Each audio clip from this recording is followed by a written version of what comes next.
Sun Tzu and the Art of War. Chapter 1. Laying Plans. Sun Tzu said, "The art of war is of vital importance to the state. It is a matter of life and death, a road either to safety or to ruin. Hence it is a subject of inquiry which can on no account be neglected."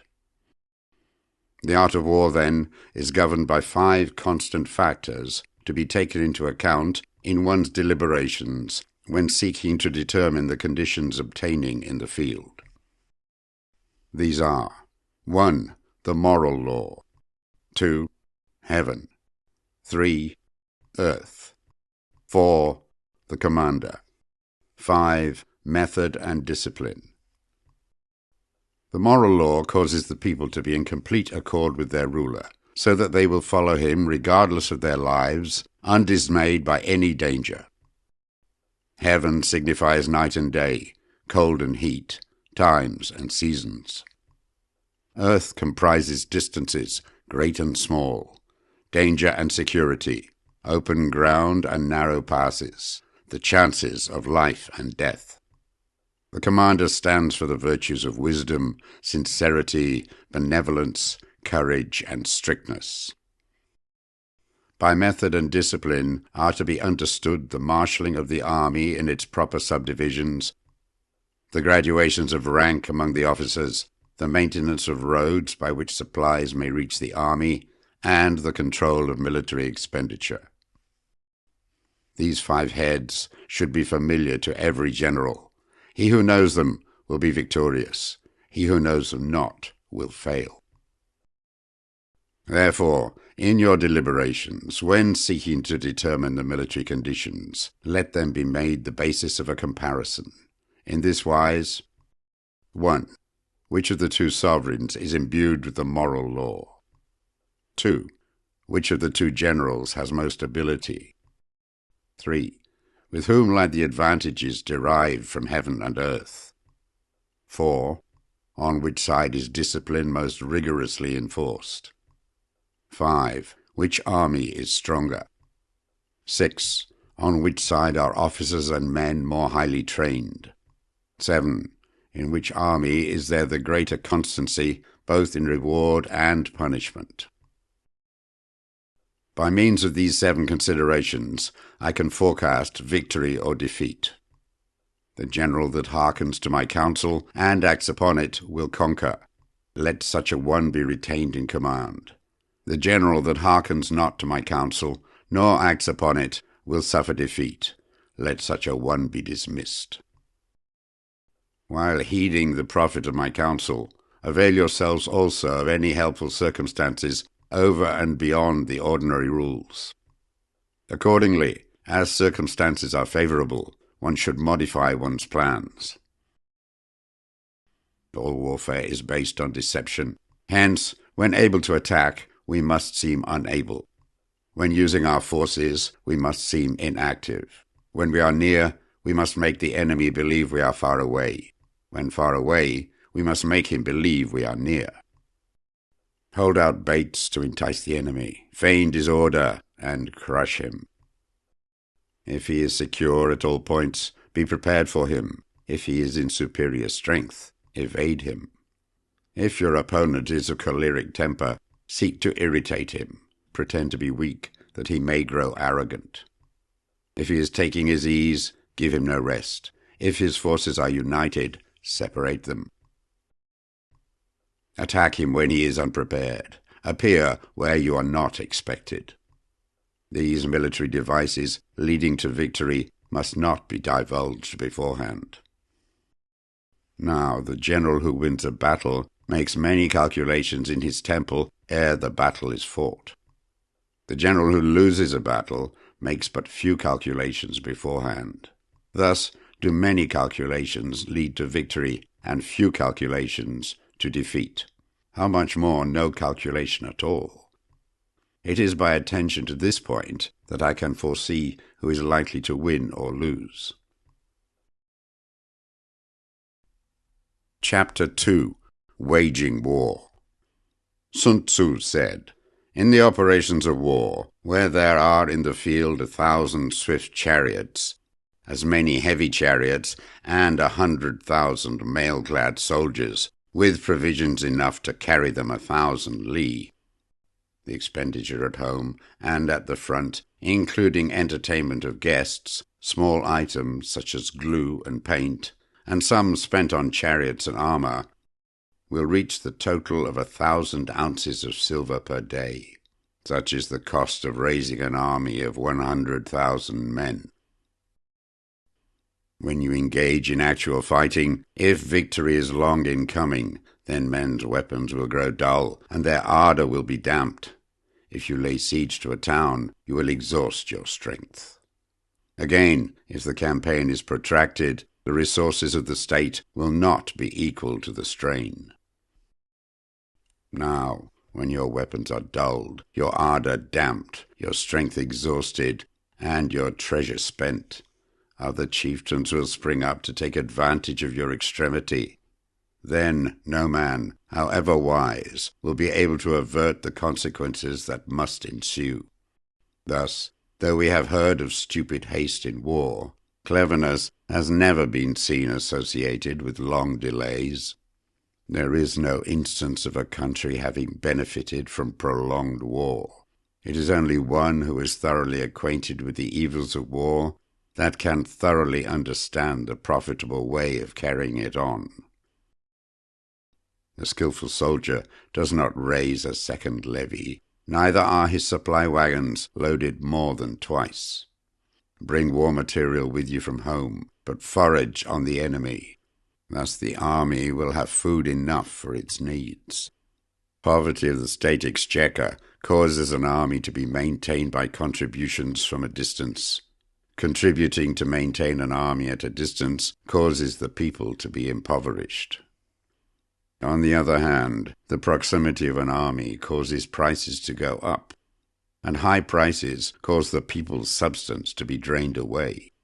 When their substance is drained away, the peasantry will be afflicted by heavy exactions. With this loss of substance and exhaustion of strength, the homes of the people will be stripped bare, and 3/10 of their income will be dissipated, while government expenses for broken chariots, worn-out horses, breastplates and helmets, bows and arrows, spears and shields, protective mantles, draft oxen and heavy wagons will amount to 4/10 of its total revenue. Hence a wise general makes a point of foraging on the enemy. 1 cartload of the enemy's provisions is equivalent to 20 of one's own, and likewise a single pickle from his provender is equal to 20 from one's own store. Now, in order to kill the enemy, our men must be roused to anger. That there may be advantage from defeating the enemy, they must have their rewards. Therefore, in chariot fighting, when 10 or more chariots have been taken, those should be rewarded who took the first. Our own flags should be substituted for those of the enemy, and the chariots mingled and used in conjunction with our own. The captured soldiers should be kindly treated and kept. This is called using the conquered foe to augment one's own strength. In war, then, let your great object be victory, not lengthy campaigns. Thus it may be known that the leader of armies is the arbiter of the people's fate, the man on whom it depends whether the nation shall be in peace or in peril. Chapter 3. Attack by Stratagem. Sun Tzu said, "In the practical art of war, the best thing of all is to take the enemy's country whole and intact. To shatter and destroy it is not so good.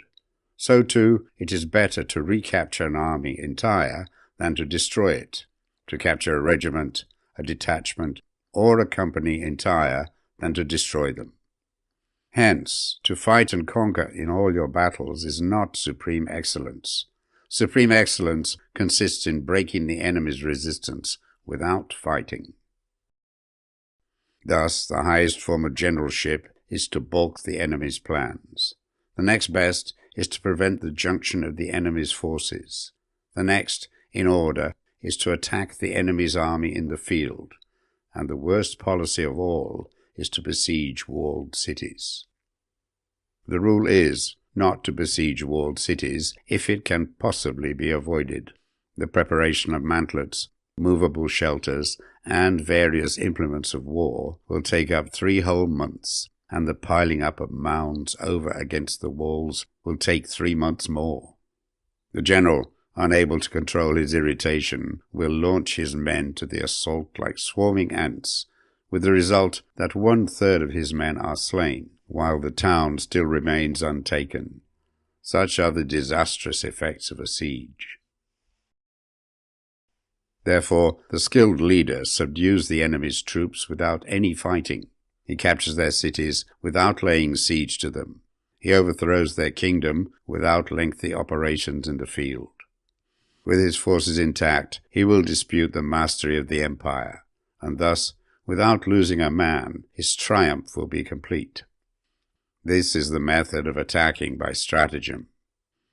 It is the rule in war, if our forces are 10 to the enemy's 1, to surround him; if 5 to 1, to attack him; if twice as numerous, to divide our army into 2.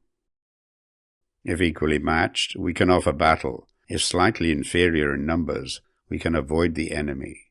If quite unequal in every way, we can flee from him.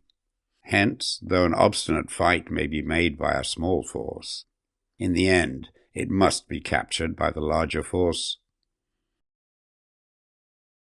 Now, the general is the bulwark of the state.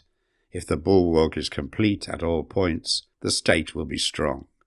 If the bulwark is defective, the state will be weak.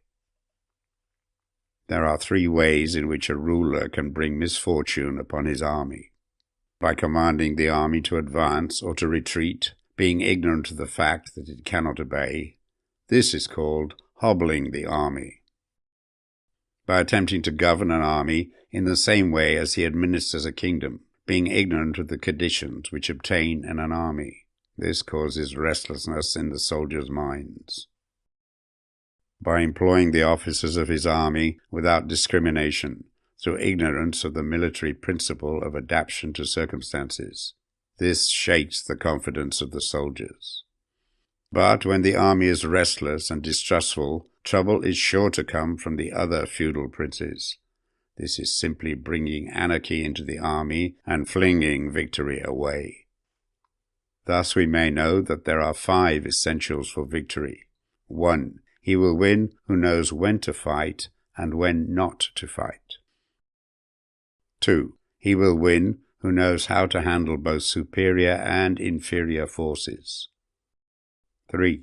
He will win whose army is animated by the same spirit throughout all its ranks. 4. He will win who, prepared himself, waits to take the enemy unprepared. 5. He will win who has military capacity and is not interfered with by the sovereign.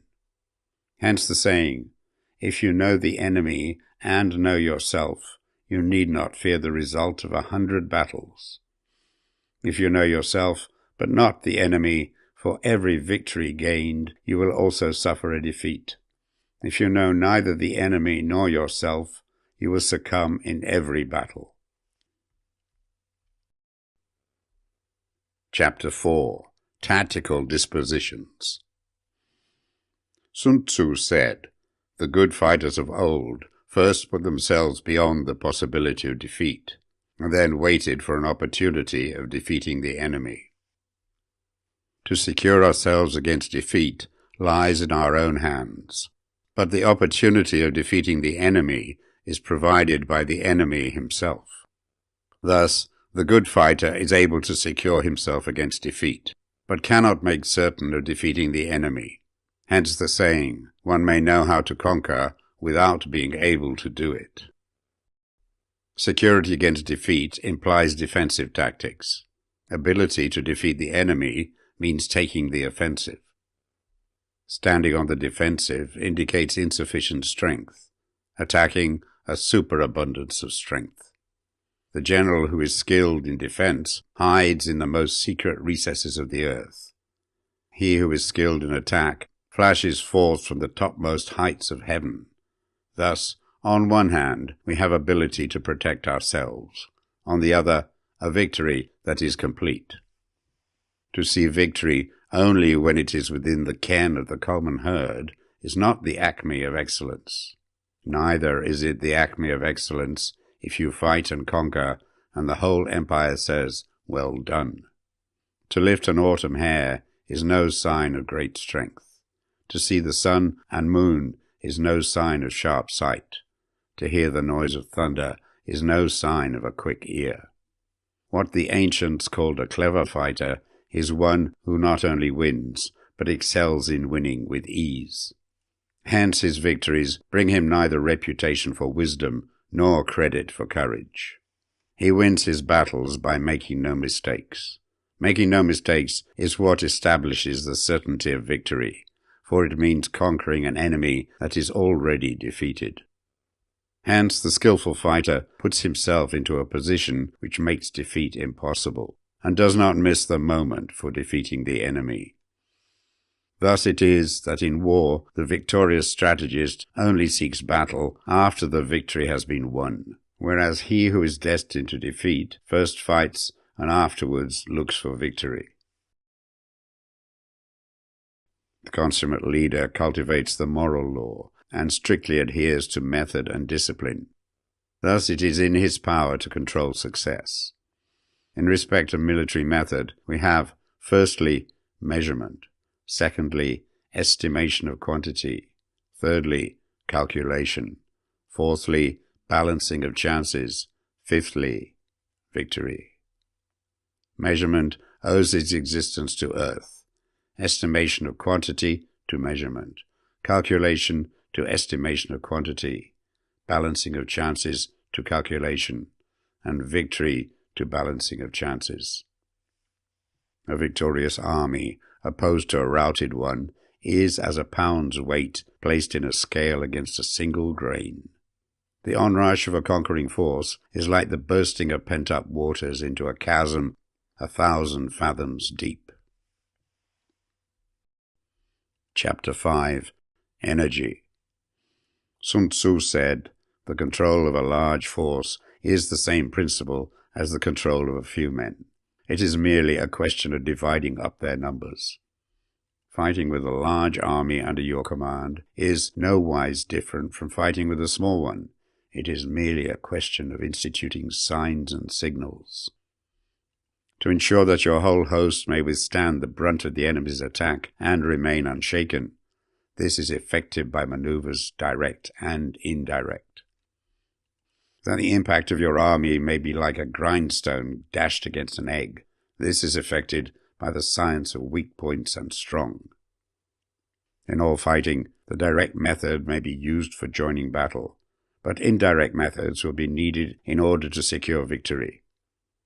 Indirect tactics, efficiently applied, are inexhaustible as heaven and earth, unending as the flow of rivers and streams.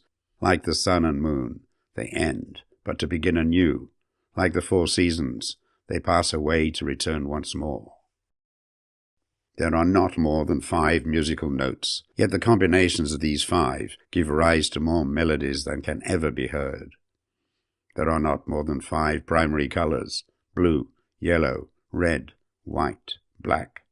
Yet in combination they produce more hues than can ever be seen. There are not more than 5 cardinal tastes, sour, acrid, salt, sweet, bitter. Yet combinations of them yield more flavors than can ever be tasted. In battles there are not more than 2 methods of attack, the direct and the indirect. Yet these 2 in combination give rise to an endless series of maneuvers. The direct and the indirect lead on to each other in turn. It is like moving in a circle. You never come to an end. Who can exhaust the possibilities of their combination? The onset of troops is like the rush of a torrent which will even roll stones along in its course. The quality of decision is like the well-timed swoop of a falcon which enables it to strike and destroy its victim. Therefore the good fighter will be terrible in his onset and prompt in his decision. Energy may be likened to the bending of a crossbow. decision to the releasing of a trigger. Amid the turmoil and tumult of battle, there may be seeming disorder, and yet no real disorder at all. Amid confusion and chaos, your array may be without head or tail, yet it will be proof against defeat. Simulated disorder postulates perfect discipline. Simulated fear postulates courage. Simulated weakness postulates strength. Hiding order between the cloak of disorder is simply a question of subdivision. Concealing courage under a show of timidity presupposes a fund of latent energy. Masking strength with weakness is to be effected by tactical dispositions. Thus, one who is skillful at keeping the enemy on the move maintains deceitful appearances according to which the enemy will act. He sacrifices something that the enemy may snatch at. By holding out baits, he keeps him on the march. Then, with a body of picked men, he lies in wait for him. The clever combatant looks to the effect of combined energy and does not require too much from individuals. Hence his ability to pick out the right men and utilize combined energy. When he utilizes combined energy, his fighting men become, as it were, like unto rolling logs or stones. For it is in the nature of a log or a stone to remain motionless on level ground, and to move when on a slope. If four-cornered, to come to a standstill, but if round-shaped, to go rolling down. Thus the energy developed by good fighting men is as the momentum of a round stone rolled down a mountain thousands of feet in height.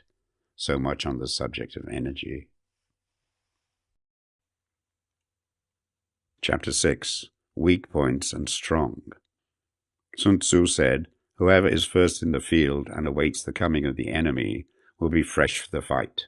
Whoever is second in the field and has to hasten to battle will arrive exhausted." Therefore the clever combatant imposes his will on the enemy, but does not allow the enemy's will to be imposed on him. By holding out advantages to him, he can cause the enemy to approach of his own accord. Or, by inflicting damage, he can make it impossible for the enemy to draw near. If the enemy is taking his ease, he can harass him. If well supplied with food, he can starve him out. If quietly encamped, he can force him to move. Appear at points which the enemy must hasten to defend. March swiftly to places where you are not expected. An army may march great distances without distress if it marches through country where the enemy is not. You can be sure of succeeding in your attacks if you only attack places which are undefended. You can ensure the safety of your defense if you only hold positions that cannot be attacked. Hence that general is skillful in attack whose opponent does not know what to defend. And he is skillful in defense whose opponent does not know what to attack. O divine art of subtlety and secrecy, through you we learn to be invisible, through you inaudible, and hence we can hold the enemy's fate in our hands. You may advance and be absolutely irresistible if you make for the enemy's weak points. You may retire and be safe from pursuit if your movements are more rapid than those of the enemy. If we wish to fight, the enemy can be forced to an engagement even though he be sheltered behind a high rampart and a deep ditch. All we need to do is attack some other place that he will be obliged to relieve. If we do not wish to fight, we can prevent the enemy from engaging us even though the lines of our encampment be merely traced out on the ground. All we need to do is to throw something odd and unaccountable in his way. By discovering the enemy's dispositions and remaining invisible ourselves, we can keep our forces concentrated while the enemy's must be divided. We can form a single united body while the enemy must split up into fractions. Hence, there will be a whole pitted against separate parts of a whole, which means that we shall be many to the enemy's few. And if we are able thus to attack an inferior force with a superior one, our opponents will be in dire straits. The spot where we intend to fight must not be made known, for then the enemy will have to prepare against a possible attack at several different points, and his forces being thus distributed in many directions, the numbers we shall have to face at any given point will be proportionately few. For should the enemy strengthen his van, he will weaken his rear. Should he strengthen his rear, he will weaken his van. Should he strengthen his left, he will weaken his right. Should he strengthen his right, he will weaken his left. If he sends reinforcements everywhere, he will everywhere be weak. Numerical weakness comes from having to prepare against possible attacks. Numerical strength from compelling our adversary to make these preparations against us. Knowing the place and the time of the coming battle, we may concentrate from the greatest distances in order to fight. But if neither time nor place be known, then the left wing will be impotent to succor the right equally impotent to succor the left, the van unable to relieve the rear, or the rear to support the van.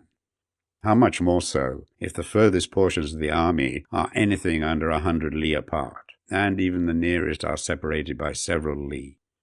Though according to my estimate the soldiers away exceeded our own in number, that shall advantage them nothing in the matter of victory. I say then that victory can be achieved.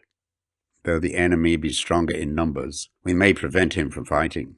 Scheme so as to discover his plans and the likelihood of their success. Rouse him and learn the principle of his activity or inactivity. Force him to reveal himself so as to find out his vulnerable spots. Carefully compare the opposing army with your own, so that you may know where strength is superabundant and where it is deficient. In making tactical dispositions, the highest pitch you can attain is to conceal them.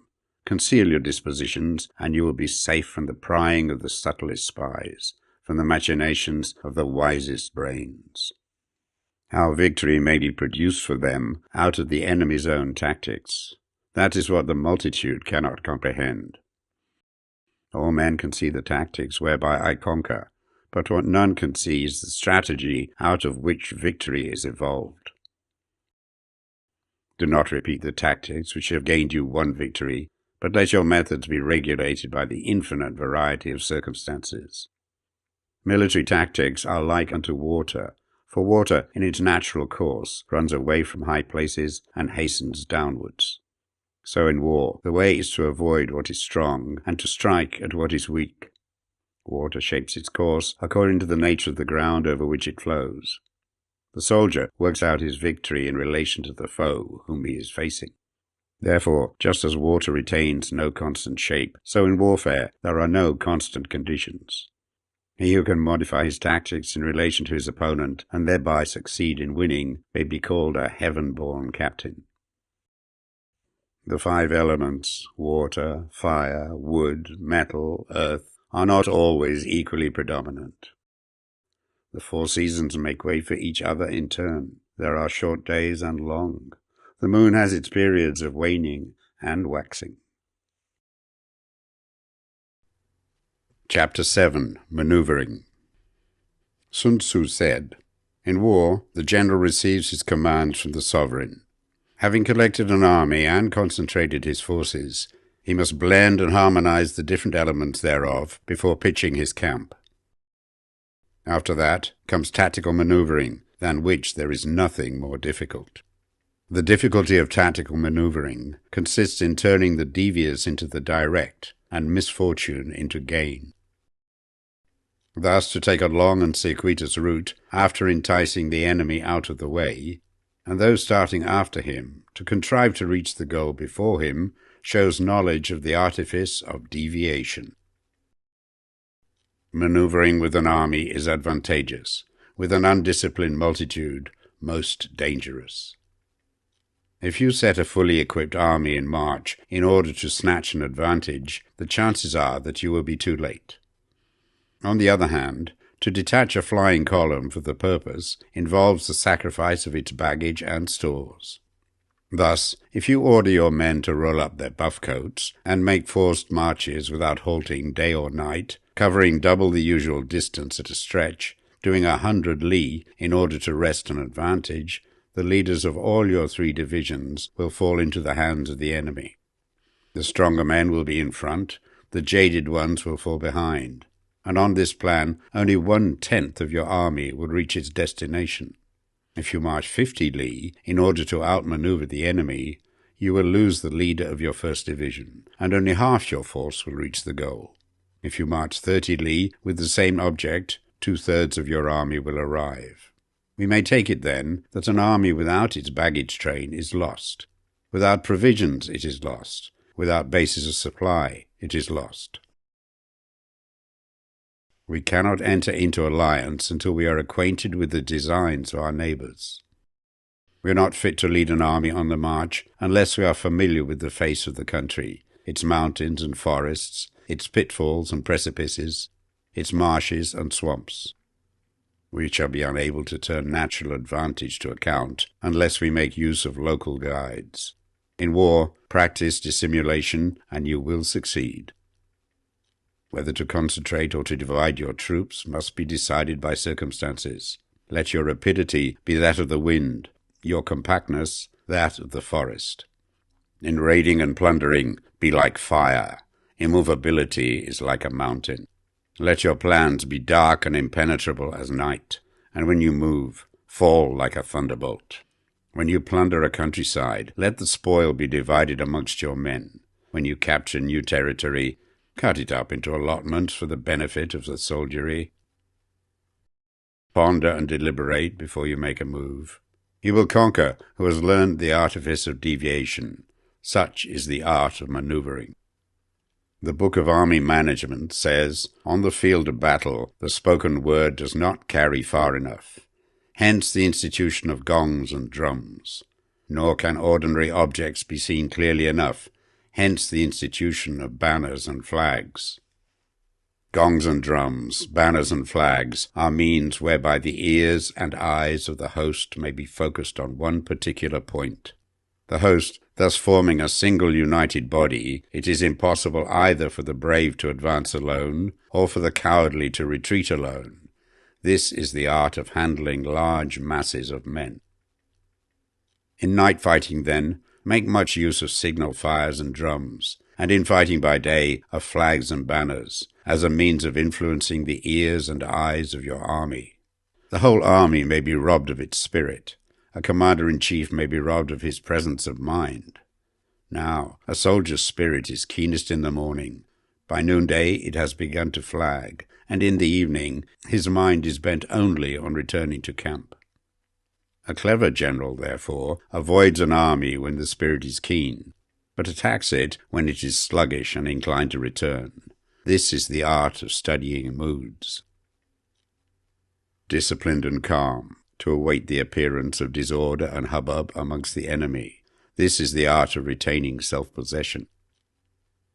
To be near the goal while the enemy is still far from it. To wait at ease while the enemy is toiling and struggling.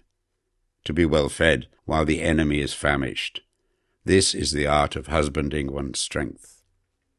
To refrain from intercepting an enemy whose banners are in perfect order.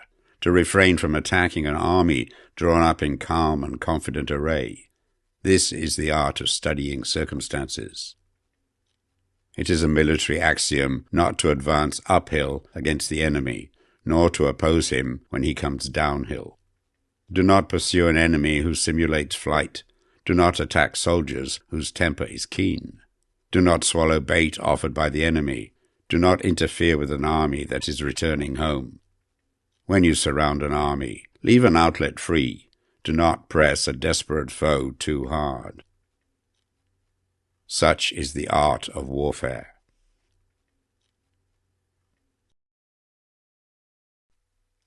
Chapter 8. Variation in Tactics. Sun Tzu said, in war, the general receives his commands from the sovereign, collects his army, and concentrates his forces. When in difficult country, do not encamp. In country where high roads intersect, join hands with your allies. Do not linger in dangerously isolated positions. In hemmed-in situations, you must resort to stratagem. In desperate position, you must fight. There are roads which must not be followed, armies which must not be attacked, towns which must be besieged, positions which must not be contested, commands of the sovereign which must not be obeyed. The general who thoroughly understands the advantages that accompany variation of tactics knows how to handle his troops. The general who does not understand these may be well acquainted with the configuration of the country, yet he will not be able to turn his knowledge to practical account. So, the student of war who is unversed in the art of war of varying his plans, even though he be acquainted with the 5 advantages, will fail to make the best use of his men. Hence, in the wise leader's plans, considerations of advantage and of disadvantage will be blended together. If our expectation of advantage be tempered in this way, we may succeed in accomplishing the essential part of our schemes. If, on the other hand, in the midst of difficulties, we are always ready to seize an advantage, we may extricate ourselves from misfortune. Reduce the hostile chiefs by inflicting damage on them, and make trouble for them, and keep them constantly engaged. Hold out specious allurements, and make them rush to any given point. The art of war teaches us to rely not on the likelihood of the enemy's not coming, but on our own readiness to receive him, not on the chance of his not attacking, but rather on the fact that we have made our position unassailable. There are 5 dangerous faults which may affect a general. 1. Recklessness, which leads to destruction. 2. Cowardice, which leads to capture. 3. A hasty temper, which can be provoked by insults. 4. A delicacy of honor, which is sensitive to shame. 5. Over-solicitude for his men, which exposes him to worry and trouble. These are the 5 besetting sins of a general, ruinous to the conduct of war. When an army is overthrown and its leader slain, the cause will surely be found among these 5 dangerous faults. Let them be subject of meditation. Chapter 9. The Army on the March. Sun Tzu said, "We come now to the question of encamping the army and observing signs of the enemy. Pass quickly over mountains and keep in the neighborhood of valleys. Camp in high places, facing the sun. Do not climb heights in order to fight. So much for mountain warfare. After crossing a river, you should get far away from it. When an invading force crosses a river in its onward march, do not advance to meet it midstream.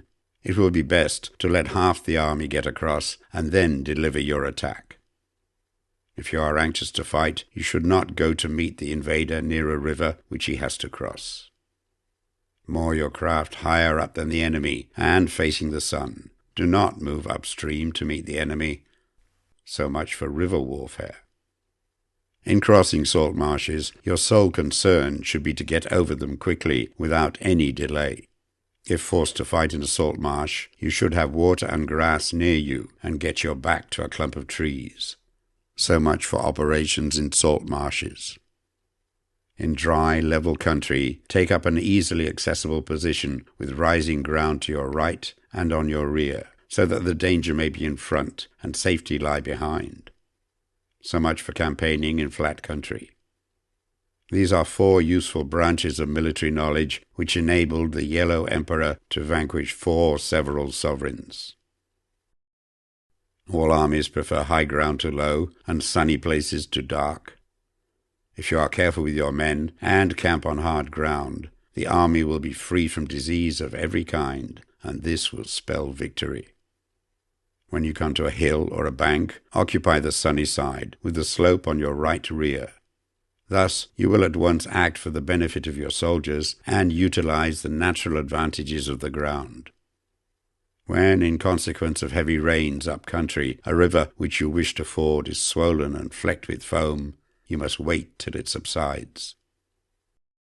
Country in which there are precipitous cliffs with torrents running between, deep natural hollows, confined places, tangled thickets, quagmires and crevices should be left with all possible speed and not approached. While we keep away from such places, we should get the enemy to approach them. While we face them, we should let the enemy have them on its rear.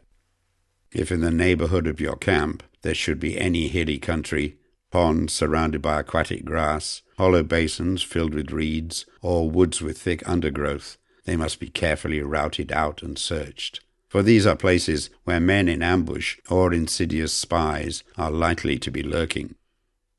When the enemy is close at hand and remains quiet, he is relying on the natural strength of his position.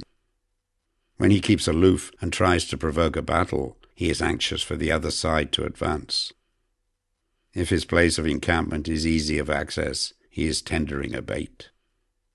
Movement amongst the trees of a forest shows that the enemy is advancing.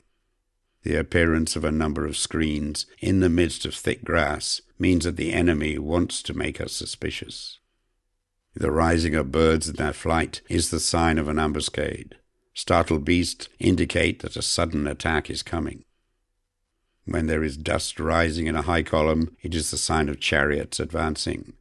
When the dust is low, but spread over a wide area, it betokens the approach of infantry. When it branches out in different directions, it shows that parties have been sent to collect firewood. A few clouds of dust moving to and fro signify that the army is encamping. Humble words and increased preparations are signs that the enemy is about to advance. Violent language and driving forward as if to attack are signs that he will retreat. When the light chariots come out first and take up a position on the wings, it is a sign that the enemy is forming for battle. Peace proposals, unaccompanied by a sworn covenant, indicate a plot. When there is much running about and the soldiers fall into rank, it means that the critical moment has come. When some are seen advancing and some retreating, it is a lure. When the soldiers stand leaning on their spears, they are faint from want of food. If those who are sent to draw water begin by drinking themselves, the army is suffering from thirst. If the enemy sees an advantage to be gained and makes no effort to secure it, the soldiers are exhausted. If birds gather on any spot, it is unoccupied. Clamour by night betokens nervousness. If there is a disturbance in the camp, the general's authority is weak. If the banners and flags are shifted about, sedition is afoot. If the officers are angry, it means the men are weary. When an army feeds its horses with grain and kills its cattle for food, and when the men do not hang their cooking pots over the campfires, showing that they will not return to their tents, you may know that they are determined to fight to the death. The sign of men whispering together in small knots or speaking in subdued tones points to disaffection amongst the rank and file. Too frequent rewards signify that the enemy is at the end of his resources. Too many punishments betray a condition of dire distress. To begin by bluster, but afterwards to take fright at the enemy's numbers, shows a supreme lack of intelligence. When envoys are sent with compliments in their mouths, it is a sign that the enemy wishes for a truce. If the enemy's troops march up angrily and remain facing ours for a long time without either joining battle or taking themselves off again, the situation is one that demands great vigilance and circumspection. If our troops are no more in numbers than the enemy, that is amply sufficient. It only means that no direct attack can be made. What we can do is simply to concentrate all our available strength, keep a close watch on the enemy, and obtain reinforcements. He who exercises no forethought but makes light of his opponents is sure to be captured by them. If soldiers are punished before they have grown attached to you, they will not prove submissive, and, unless submissive, then will be practically useless. If, when soldiers have become attached to you, punishments are not enforced, they will still be useless. Therefore, soldiers must be treated in the first instance with humanity, but kept under control by means of iron discipline. This is a certain road to victory. If in training soldiers commands are habitually enforced, the army will be well disciplined. If not, its discipline will be bad. If a general shows confidence in his men, but always insists on his orders being obeyed, the gain will be mutual. Chapter 10. Terrain. Sun Tzu said, We may distinguish 6 kinds of terrain, to wit: 1. Accessible ground. 2. Entangling ground. 3. Temporizing ground. 4. Narrow passes. 5. Precipitous heights. 6. Positions at a great distance from the enemy. Ground which can be freely traversed by both sides is called accessible.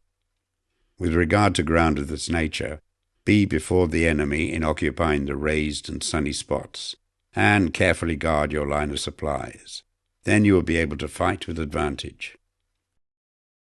Ground which can be abandoned but is hard to reoccupy is called entangling. From a position of this sort, if the enemy is unprepared, you may sally forth and defeat him. But if the enemy is prepared for your coming, and you fail to defeat him, then, return being impossible, disasters will ensue. When the position is such that neither side will gain by making the first move, it is called temporizing ground. In a position of this sort, even though the enemy should offer us an attractive bait, it will be advisable not to stir forth, but rather to retreat, thus enticing the enemy in his turn. Then, when part of his army has come out, we may deliver our attack with advantage. With regard to narrow passes, if you can occupy them first, let them be strongly garrisoned and await the advent of the enemy. Should the army forestall you in occupying a pass, do not go after him if the pass is fully garrisoned, but only if it is weakly garrisoned. With regard to precipitous heights, if you are beforehand with your adversary, you should occupy the raised and sunny spots, and there wait for him to come up. If the enemy has occupied them before you, do not follow him, but retreat and try to entice him away. If you are situated at a great distance from the enemy, and the strength of the 2 armies is equal, it is not easy to provoke a battle, and fighting will be to your disadvantage. These 6 are the principles connected with earth. The general who has attained a responsible post must be careful to study them. Now an army is exposed to 6 several calamities not arising from natural causes, but from faults for which the general is responsible. These are: 1. Flight. 2. Insubordination. 3. Collapse. 4. Ruin. 5. Disorganization. 6. Rout. Other conditions being equal, if one force is hurled against another 10 times its size, the result will be the flight of the former. When the common soldiers are too strong and their officers too weak, the result is insubordination. When the officers are too strong and the common soldiers too weak, the result is collapse. When the higher officers are angry and insubordinate, and on meeting the enemy give battle on their own account from a feeling of resentment, before the commander-in-chief can tell whether or no he is in a position to fight, the result is ruin. When the general is weak and without authority, when his orders are not clear and distinct, when there are no fixed duties assigned to officers and men, and the ranks are formed in a slovenly, haphazard manner, the result is utter disorganization.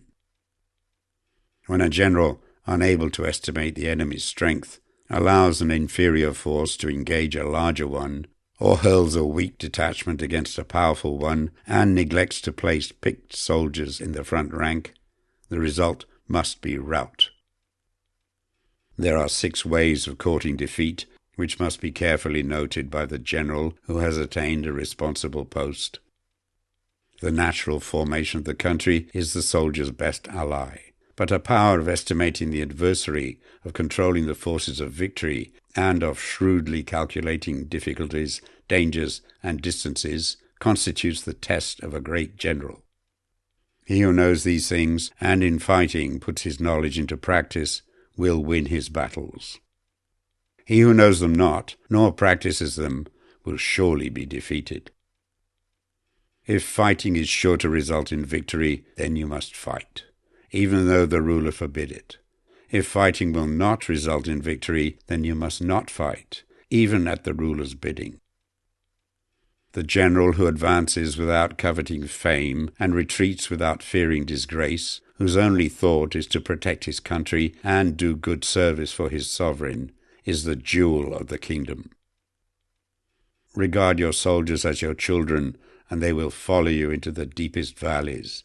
Look upon them as your own beloved sons, and they will stand by you even unto death. If, however, you are indulgent, but unable to make your authority felt, kind-hearted, but unable to enforce your commands, and incapable, moreover, of quelling disorder, then your soldiers must be likened to spoilt children. They are useless for any practical purpose. If we know that our own men are in a condition to attack, but are unaware that the enemy is not open to attack, we have gone only halfway towards victory. If we know that the enemy is open to attack, but are unaware that our own men are not in a condition to attack, we have only gone halfway towards victory. If we know that the enemy is open to attack, and also know that our men are in a condition to attack, but are unaware that the nature of the ground makes fighting impracticable, we have still gone only halfway towards victory. Hence the experienced soldier, once in motion, is never bewildered. Once he has broken camp, he is never at a loss. Hence the saying, if you know the enemy and know yourself, your victory will not stand in doubt. If you know heaven and know earth, you may make your victory complete. Chapter 11. The 9 Situations. Sun Tzu said, "The art of war recognizes 9 varieties of ground. 1. Dispersive ground. 2. Facile ground. 3. Contentious ground. 4. Open ground. 5. Ground of intersecting highways. 6. Serious ground. 7. Difficult ground. 8. Hemmed-in ground.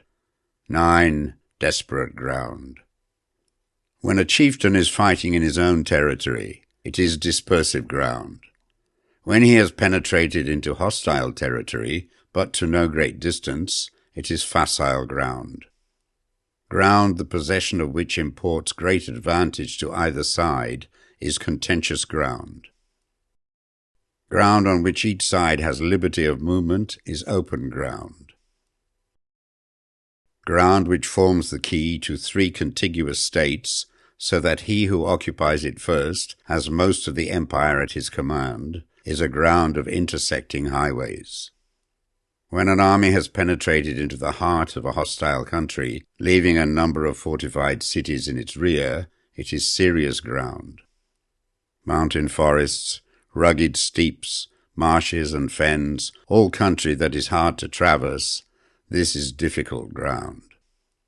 Ground which is reached through narrow gorges, and from which we can only retire by tortuous paths, so that a small number of the enemy would suffice to crush a large body of our men. This is hemmed-in ground. Ground on which we can only be saved from destruction by fighting without delay is desperate ground. On dispersive ground, therefore, fight not. On facile ground, halt not. On contentious ground, attack not. On open ground, do not try to block the enemy's way. On the ground of intersecting highways, join hands with your allies. On serious ground, gather in plunder. In difficult ground, keep steadily on the march. On hemmed-in ground, resort to stratagem. On desperate ground, fight.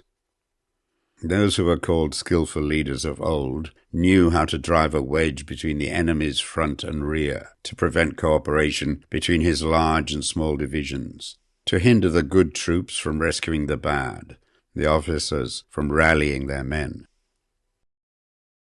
When the enemy's men were united, they managed to keep them in disorder. When it was to their advantage, they made a forward move. When otherwise, they stopped still. If asked how to cope with a great host of the enemy in orderly array and on the point of marching to the attack, I should say, begin by seizing something which your opponent holds dear.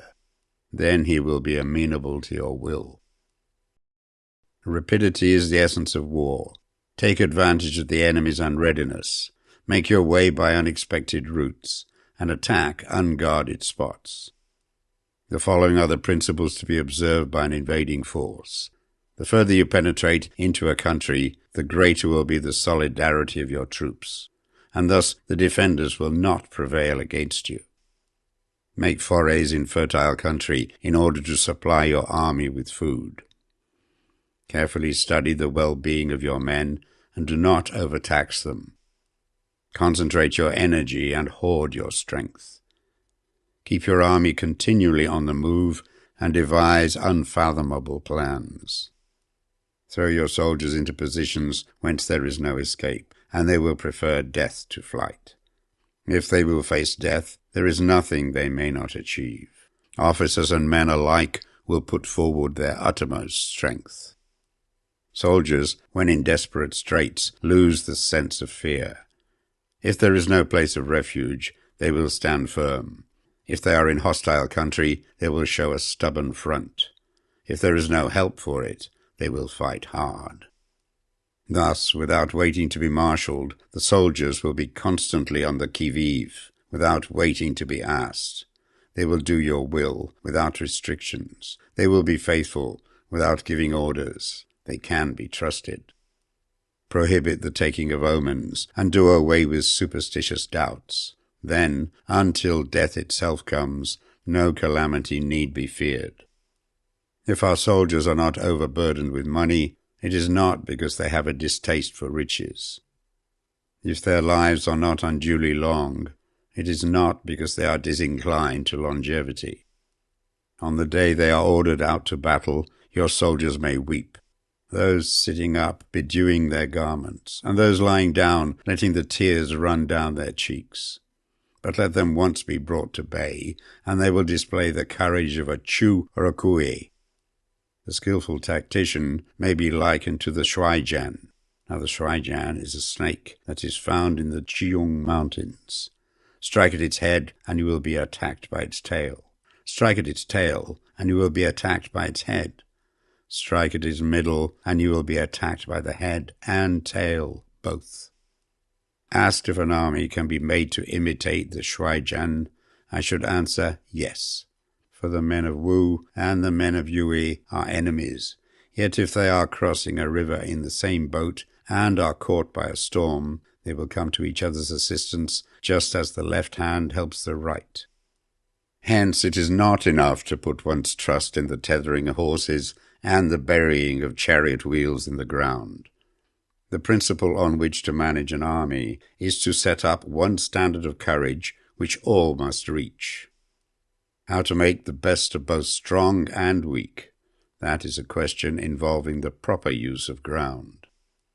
Thus, the skilful general conducts his army just as though he were leading a single man, willy-nilly, by the hand. It is the business of a general to be quiet and thus ensure secrecy, upright and just, and thus maintain order. He must be able to mystify his officers and men by false reports and appearances, and thus keep them in total ignorance. By altering his arrangements and changing his plans, he keeps the enemy without definite knowledge. By shifting his camp and taking circuitous routes, he prevents the enemy from anticipating his purpose. At the critical moment, the leader of an army acts like one who has climbed up a height and then kicks away the ladder behind him. He carries his men deep into hostile territory before he shows his hand. He burns his boats and breaks his cooking pots. Like a shepherd driving a flock of sheep, he drives his men this way and that, and nothing knows whither he is going. To muster his host and bring it into danger, this may be termed the business of the general. The different measures suited to the 9 varieties of ground, the expediency of aggressive or defensive tactics, and the fundamental laws of human nature. These are things that must most certainly be studied. When invading hostile territory, the general principle is that penetrating deeply brings cohesion. Penetrating but a short way means dispersion. When you leave your own country behind and take your army across neighborhood territory, you find yourself on critical ground. Where there are means of communication on all four sides, the ground is one of intersecting highways. When you penetrate deeply into a country, it is serious ground. When you penetrate but a little way, it is facile ground. When you have your enemy's strongholds on your rear and narrow passes in front, it is hemmed-in ground. When there is no place of refuge at all, it is desperate ground. Therefore, on dispersive ground, I would inspire my men with unity of purpose. On facile ground, I would see that there is close connection between all parts of my army. On contentious ground, I would hurry up my rear. On open ground, I would keep a vigilant eye on my defences. On ground of intersecting highways, I would consolidate my alliances. On serious ground, I would try to ensure a continuous stream of supplies. On difficult ground, I would keep pushing on along the road. On hemmed-in ground, I would block any way of retreat. On desperate ground, I would proclaim to my soldiers the hopelessness of saving their lives. For it is the soldier's disposition to offer an obstinate resistance when surrounded, to fight hard when he cannot help himself, and to obey promptly when he has fallen into danger. We cannot enter into alliance with the neighbouring princes until we are acquainted with their designs. We are not fit to lead an army on the march unless we are familiar with the face of the country, its mountains and forests, its pitfalls and precipices, its marshes and swamps. We shall be unable to turn natural advantages to account unless we make use of local guides. To be ignored of any one of the following 4 or 5 principles does not befit a warlike prince. When a warlike prince attacks a powerful state, his generalship shows itself in preventing the concentration of the enemy's forces. He overawes his opponents, and their allies are prevented from joining against him. Hence he does not strive to ally himself with all and sundry, nor does he foster the power of other states. He carries out his own secret designs, keeping his antagonists in awe. Thus he is able to capture their cities and overthrow their kingdoms. Bestow rewards without regard to rule. Issue orders without regard to previous arrangements, and you will be able to handle a whole army as though you had to do it with but a single man. Confront your soldiers with the deed itself. Never let them know your design. When the outlook is bright, bring it before their eyes, but tell them nothing when the situation is gloomy. Place your army in deadly peril, and it will survive. Plunge it into desperate straits, and it will come off in safety. For it is precisely when a force has fallen into harm's way that it is capable of striking a blow for victory. Success in warfare is gained by carefully accommodating ourselves to the enemy's purpose. By persistently hanging on to the enemy's flank, we shall succeed in the long run in killing the commander-in-chief. This is called ability to accomplish a thing by sheer cunning. On the day that you take up your command, block the frontier passes, destroy the official tallies, and stop the passage of all emissaries. Be stern in the council chamber so that you may control the situation. If the enemy leaves the door open, you must rush in. Forestall your opponent by seizing what he holds dear, and subtly contrive to time his arrival on the ground. Walk in the path defined by rule, and accommodate yourselves to the enemy until you can fight a decisive battle. At first, then, exhibit the coyness of a maiden until the enemy gives you an opening. Afterwards, emulate the rapidity of a running hare, and it will be too late for the enemy to oppose you. Chapter 12. The Attack by Fire. Sun Tzu said, "There are 5 ways of attacking with fire. The first is to burn the soldiers in their camp. The second is to burn stores. The third is to burn baggage trains.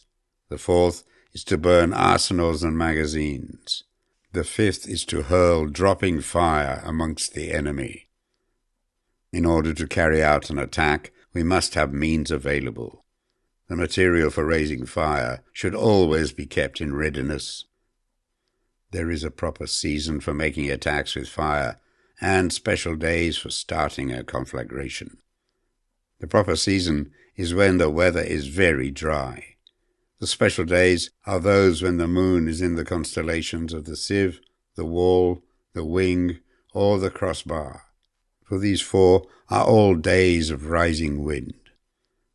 In attacking with fire, one should be prepared to meet 5 possible developments. When fire breaks out inside the enemy's camp, respond at once with an attack from without. If there is an outbreak of fire, but the enemy's soldiers remain quiet, bide your time and do not attack. When the force of the flames has reached its height, follow up with an attack, if that is practicable. If not, stay where you are. If it is possible to make an assault with fire from without, do not wait for it to break out within, but deliver your attack at a favorable moment. When you start a fire, be to windward of it. Do not attack from the leeward. A wind that rises in the daytime lasts long, but the night breeze soon falls. In every army, the 5 developments connected with fire must be known, the movements of the stars calculated, and a watch kept for the proper days. Hence, those who use fire as an aid to the attack show intelligence. Those who use water as an aid to the attack gain an accession of strength. By means of water, an enemy may be intercepted, but not robbed of all his belongings. Unhappy is the fate of one who tries to win his battles and succeed in his attacks without cultivating the spirit of enterprise, for the result is a waste of time and general stagnation.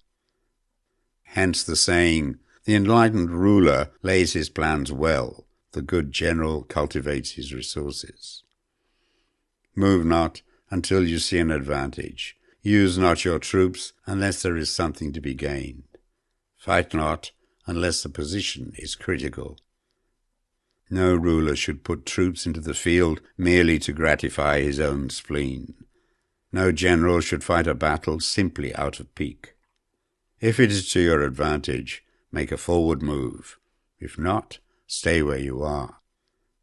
Anger may in time change to gladness. Vexation may be succeeded by content. But a kingdom that has once been destroyed can never come back again into being, nor can the dead ever be brought back to life. Hence the enlightened ruler is heedful, and the good general full of caution. This is the way to keep a country at peace and an army intact. Chapter 13. The Use of Spies. Sun Tzu said, "Raising a host of 100,000 men and marching them great distances entails heavy loss on the people and a drain on the resources of the state. The daily expenditure will amount to 1,000 ounces of silver. There will be commotion at home and abroad, and men will drop down exhausted on the highways. As many as 700,000 families will be impeded in their labor. Hostile armies may face each other for years, striving for the victory which is decided in a single day. This being so, to remain in ignorance of the enemy's condition simply because one grudges the outlay of 100 ounces of silver in honors and emoluments is the height of inhumanity. One who acts thus is no leader of men, no present help to his sovereign, no master of victory. Thus, what enables the wise sovereign and the good general to strike and conquer and achieve things beyond the reach of ordinary men is foreknowledge. Now this foreknowledge cannot be elicited from spirits. It cannot be obtained inductively from experience, nor by any deductive calculation. Knowledge of the enemy's dispositions can only be obtained from other men. Hence the use of spies, of whom there are 5 classes. 1. Local spies. 2. Inward spies. 3. Converted spies. 4. Doomed spies. 5. Surviving spies. When these 5 kinds of spy are all at work, none can discover the secret system. This is called divine manipulation of the threads. It is the sovereign's most precious faculty. Having local spies means employing the services of the inhabitants of a district. Having inward spies, making use of officials of the enemy. Having converted spies, getting hold of the enemy's spies and using them for our own purposes. Having doomed spies, doing certain things openly for purposes of deception and allowing our spies to know of them and report them to the enemy. Surviving spies, finally, are those who bring back news from the enemy's camp. Hence it is that, which none in the whole army, are more intimate relations to be maintained than with spies.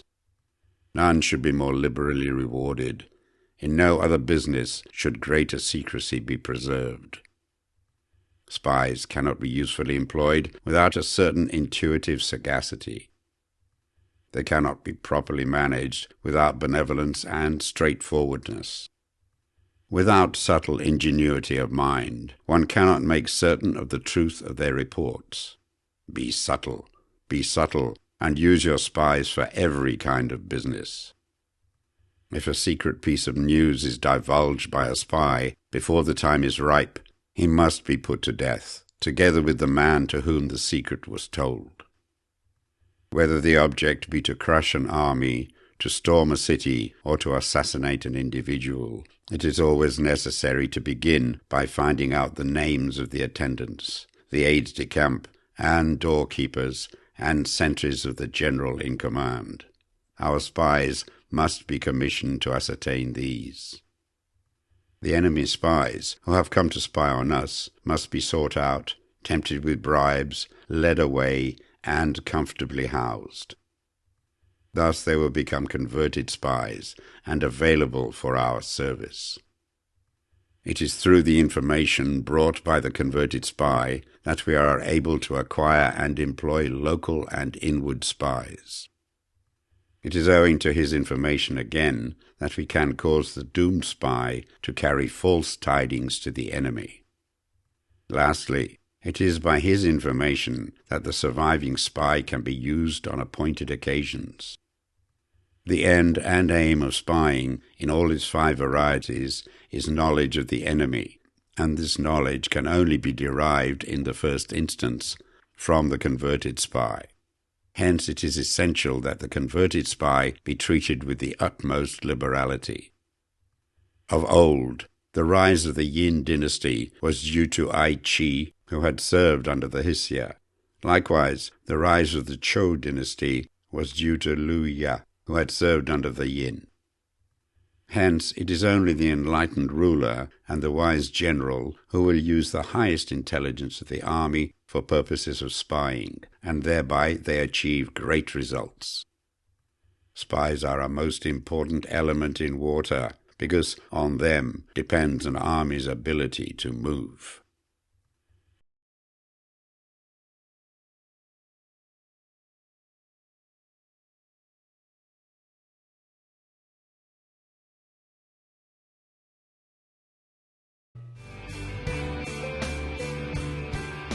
If you like Succeed with Knowledge, subscribe and give us a thumbs up. And thanks a million. Cheers.